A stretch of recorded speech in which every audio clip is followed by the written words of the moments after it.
Hello? There was nothing on the other end. No static, no background noise. Just an open line. For a second, I thought the call had dropped. I pulled the phone away from my ear and looked at the screen. The call was still connected, but it was an unknown number. I raised it back to my ear. Still nothing. Then he spoke. "I see you found it." The voice was calm, older, male, not rushed, not excited, like he'd waited until he knew I was listening. I didn't say anything. I couldn't. My mouth felt dry like it had been stuffed with cotton. There was a pause after that, long enough to feel deliberate. "You shouldn't have involved anyone else," he said.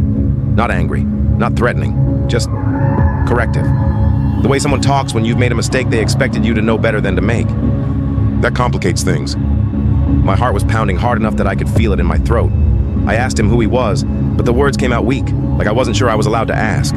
He didn't answer. Instead, he said, "You won't do that again." It wasn't framed as a warning. He didn't raise his voice. He didn't tell me what would happen if I did. He said it the way someone states a fact they consider settled. There was another pause.